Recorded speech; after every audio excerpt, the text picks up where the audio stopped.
Le Péloponnèse, la région de Grèce la plus dévastée par les incendies du mois d'août. Perché sur les collines, Phryxa, un village à 25 km du site antique d'Olympie. Il y a 10 jours, une immense vague de feu a traversé le village.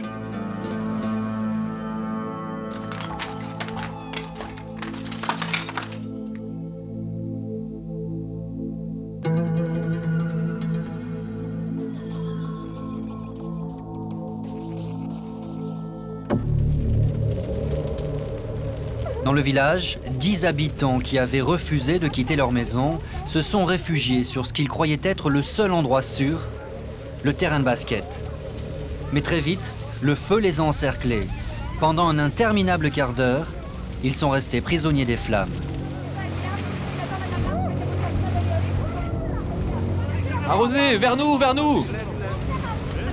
On est en train de brûler, de brûler! Une équipe de la télévision grecque était sur place.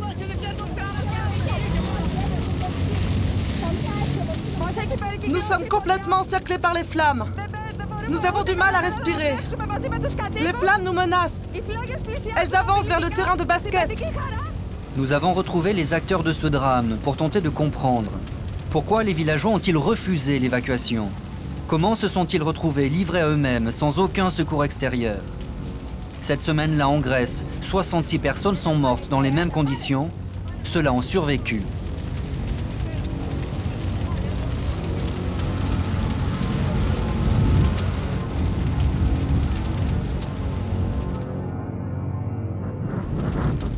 Ce lundi 27 août au matin, les pompiers annoncent que Phryxa est le prochain village sur la route des flammes. Une équipe d'Antena 1, la principale chaîne privée du pays, vient filmer l'évacuation des derniers habitants. Fotini Nassou est journaliste. Elle couvre les incendies depuis 5 jours. Comme je voyais que le feu était à 1 kilomètre, je savais que j'avais le temps de faire mon reportage. Je croyais que quand le feu arriverait plus près des zones habitées, les pompiers interviendraient avec tous leurs moyens pour l'éteindre. Mais ça ne s'est pas passé comme ça. Il est 12h30, le feu approche. Il n'y a aucun pompier pour organiser l'évacuation. Beaucoup de villageois ont déjà fui, mais certains refusent de partir. Ils veulent sauver leur maison, avec des moyens dérisoires. Mais prenez mes enfants, prenez mes enfants! Faites attention, vous allez rester coincés ici. Où allez-vous avec les enfants? Vous les emmenez où? À quel endroit? On les amène vers la rivière. Vous allez vous réfugier au bord de l'eau.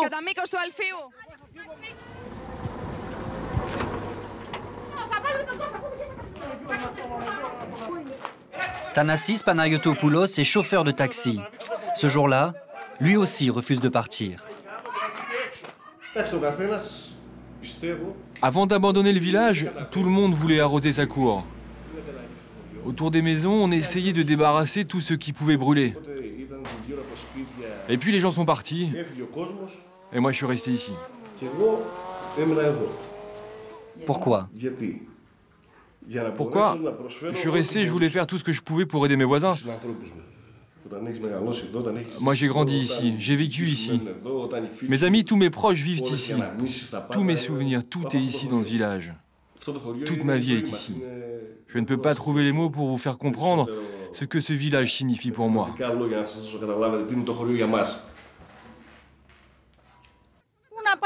Les plus vieux refusent systématiquement de partir. Qu'est-ce que je peux faire? Qu'est-ce que je vais devenir? Tout ce que je possède va disparaître. Toute votre vie est ici. On ne pourra jamais récupérer tout ça. Mais il faut partir quand même. Où est-ce que vous voulez que j'aille? Mon fils est ici. Allez-vous-en, je vous dis. Allez, rentrez dans la voiture.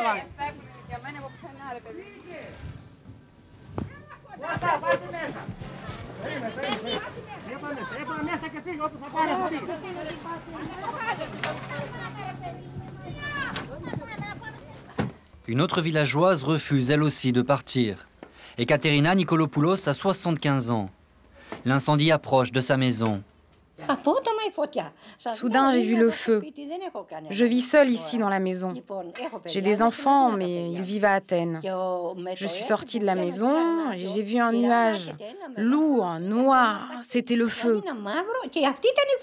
C'est à ce moment-là que j'ai pris peur.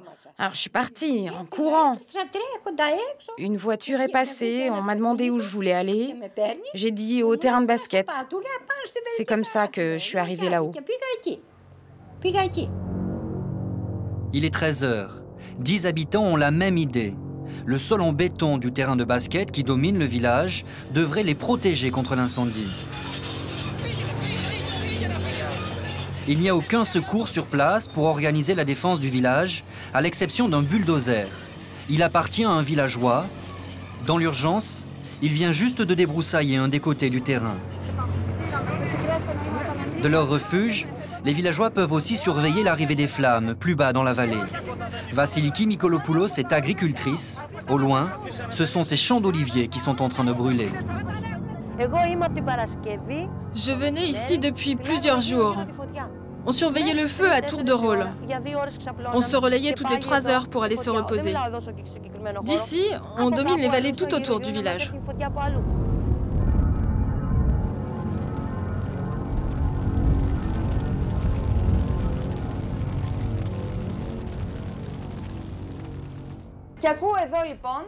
Les gens se précipitent sur moi, affolés. Ils crient « Partez !» Là, je réalise ce qui se passe. Je regarde mon équipe et je leur dis « Moi, je reste ». Ils me disent « Nous aussi ». Les villageois réfugiés sur le terrain de basket commencent à s'inquiéter. Ils espéraient des secours, mais ne voient rien venir. Il n'y a personne pour nous aider, même pas un garde champêtre.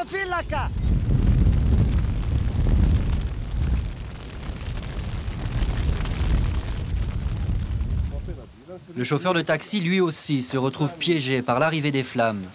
Il se réfugie sur le terrain de basket. Le vent était bien plus fort que maintenant. En très peu de temps, pas plus d'un quart d'heure, le feu avait déjà traversé par là. En face, après il s'est étendu par là. Il a brûlé tout ça. Et il est monté jusqu'ici.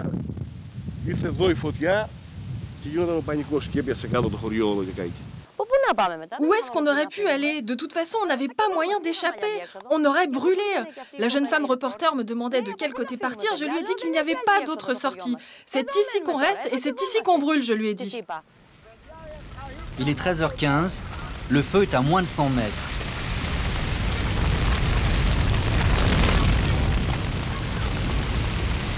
Affolé par les flammes, un homme veut rejoindre sa maison. Où est-ce que tu vas? Et le feu? Mais ne partez pas!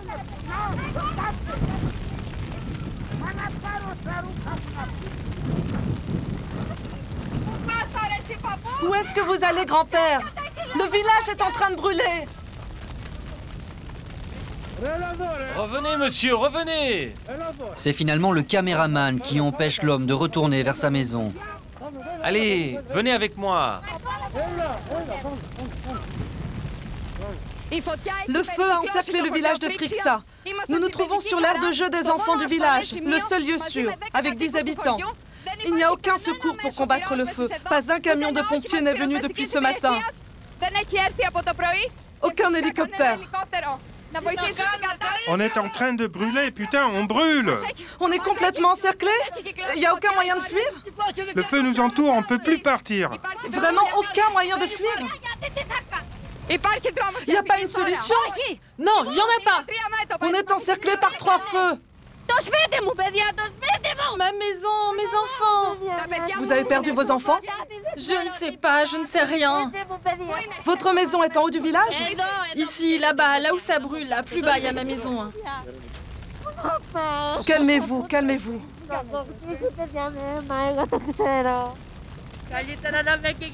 J'aurais préféré brûler avec, ça aurait été plus simple comme ça.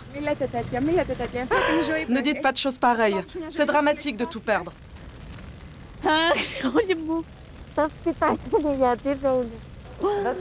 Ici, je lui dis d'attendre, parce qu'elle voulait aller voir sa maison qui brûlait. Elle me montrait où était sa maison. Moi, ma maison était à côté et je ne voulais pas l'abandonner. J'y habite depuis l'âge de 15 ans, j'ai tout donné pour cette maison. Je ne pouvais pas la laisser dans les flammes. Mais je ne pouvais pas rester non plus. J'aurais brûlé. Il est 13h20, attisé par le vent, les flammes se rapprochent. Encore un autre feu! Par là!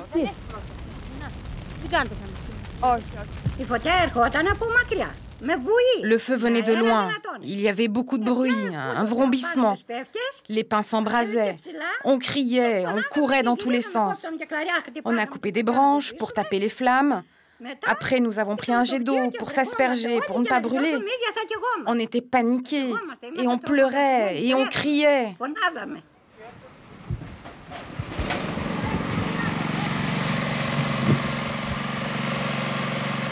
Ce jet d'eau, défense dérisoire, c'est le mari de l'agricultrice qui a eu la bonne idée de l'apporter sur le terrain.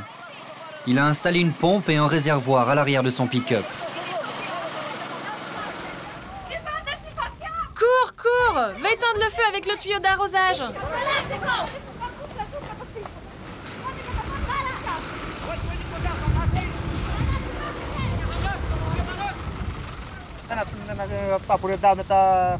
J'ai mis en marche la pompe qu'on utilise dans les champs pour asperger tout autour, les gens et les voitures, pour pas qu'ils prennent feu le temps que les flammes passent.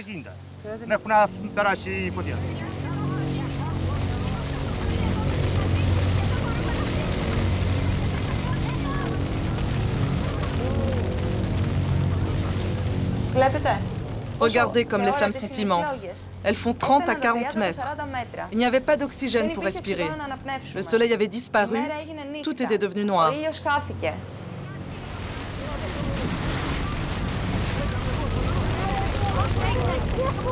Costas, où est Costas? Costas, c'est l'homme qui est en train d'arroser le terrain, le mari de l'agricultrice. Sa femme effondrée et persuadée d'avoir perdu sa maison. La jeune journaliste criait. Elle pleurait elle aussi. Elle disait « Sauvez-nous, nous sommes en train de brûler ». Elle nous a donné des chiffons mouillés. On les mettait comme ça sur notre visage, comme ça, avec un chiffon mouillé. Sinon on aurait étouffé. On ne pouvait pas respirer. Parce qu'il y avait de la fumée, hein. Pas seulement des flammes, beaucoup de fumée.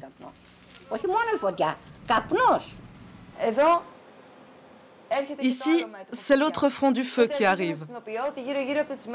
C'est là que je commence à réaliser que tout autour du ciment, il y a de la terre, que l'endroit où on se trouve peut très facilement s'enflammer. Ici, vous voyez, personne n'arrive, aucun secours. On commence à s'effondrer, on se dit que c'est la fin, qu'on va tous brûler vifs. Vous voyez comme ça souffle fort? On entend tout le temps un vou. Et le feu qui prend tout autour. Malgré tout, la journaliste essaie d'enregistrer des commentaires pour son reportage. Nous sommes entourés par les flammes. On peut à peine respirer. Les flammes approchent dangereusement du terrain de jeu. Sauve-toi, Serge!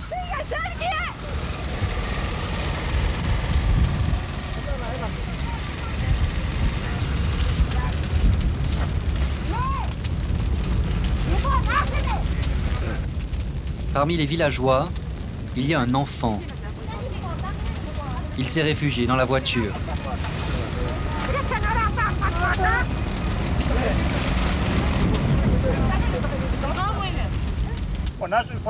On criait, on appelait pour un Canadair.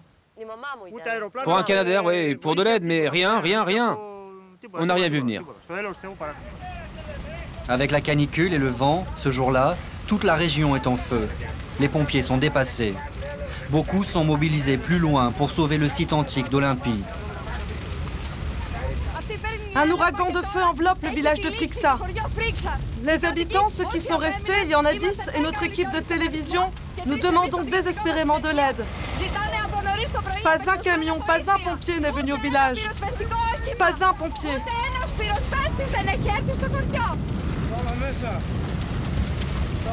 Le seul moyen de communication pour la journaliste, c'est son téléphone portable. Elle réussit à entrer en contact avec un hélicoptère des pompiers. D'un côté, je parle avec le pilote de l'hélicoptère et je lui dis où il doit jeter de l'eau. De l'autre côté, je parle avec ma chaîne et j'appelle au secours. Le pilote ne savait pas où il devait survoler et bombarder l'eau. Et c'est grâce à l'aide des habitants que je lui disais de quel côté se diriger. L'hélicoptère bombardier d'eau arrive enfin. À la surprise des habitants, il asperge un brasier, mais beaucoup trop loin du terrain. L'hélicoptère a visé le cimetière et j'ai crié « C'est les morts que vous voulez éteindre? Ici, on essaye de sauver le village !» À un moment, je me suis senti tellement piégé que j'ai pété un plomb. Je ne savais pas quoi faire. On était tous dans cet état. La flamme, quand vous la voyez arriver sur vous, vous n'auriez pas eu peur? C'est une vague, une véritable vague. Il y avait de très grands arbres. Et nous à côté. Et les arbres venaient sur nous. Vous n'auriez pas eu peur, vous? Nous avons été sauvés par Saint Georges, le protecteur du village. Et notre foi, bien sûr. Après une dizaine de minutes, la vague de feu continue sa route plus loin. Le danger s'est éloigné, mais la fumée persiste. Appelé par la journaliste, un nouvel hélicoptère arrive. Avec le vent, le Super Puma ne peut pas atterrir. Le pilote prend le risque de déposer un sauveteur. Mais une nouvelle fois, les habitants refusent d'être évacués. Finalement, seule l'équipe de télévision accepte de partir. Non, on ne voulait pas partir. On ne voulait pas.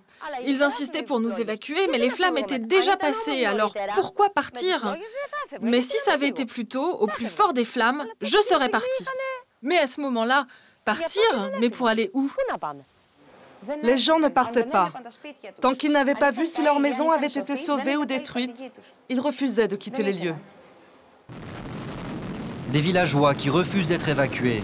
La scène s'est répétée des dizaines de fois pendant les incendies. C'est ce qui explique aussi le nombre élevé de victimes. Dans l'hélicoptère, les sauveteurs m'ont dit qu'ils se sentaient inutiles. Ce jour-là, ils en étaient à leur 50e vol. À chaque fois, ils risquaient leur vie, mais lorsqu'ils parvenaient à s'approcher dans la fumée, ils ne récupéraient personne. Pas un seul habitant n'acceptait de les suivre.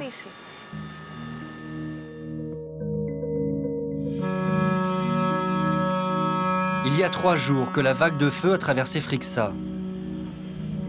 Sur le terrain de basket, le calme est revenu. Les alentours du village sont en cendres, mais Frixa a été relativement épargné. 2 maisons détruites, une voiture brûlée, mais aucune victime. L'enfant, choqué, a quitté le village. Il a été envoyé sur Athènes pour être suivi par un psychologue. Ekaterina, la grand-mère, a pu rentrer chez elle. Le feu est passé à 2 mètres de son jardin. Elle n'a plus ni eau ni électricité, mais la maison est intacte. Ce n'est pas un miracle, ça? J'ai quand même été sauvée ici. C'est pas un miracle? Regardez ce qui est passé là. Je n'arrête pas d'y penser. On ne peut pas oublier ça. C'est un cauchemar. Le feu a tourné. Et il est monté tellement haut. Chez les Mykolopoulos, les agriculteurs, on se remet difficilement des longues minutes d'angoisse du terrain de basket. Leur maison aussi a été épargnée. Le feu est arrivé jusque-là. L'arbre a totalement brûlé. Les flammes se sont arrêtées au pied de la maison. C'est ici, et par là. Le feu a fait éclater la réserve d'eau qui alimente la maison. L'eau s'est déversée. C'est pour ça que ça n'a pas brûlé ici. Ma maison sauvée, c'est un miracle. Que les flammes passent au-dessus de ma maison, au-dessus de ma tête, et que je m'en sorte, c'est pas un miracle, ça? Mais si, c'est un miracle, bien sûr. Mais pour le couple d'agriculteurs, les problèmes sont loin d'être terminés. Voilà.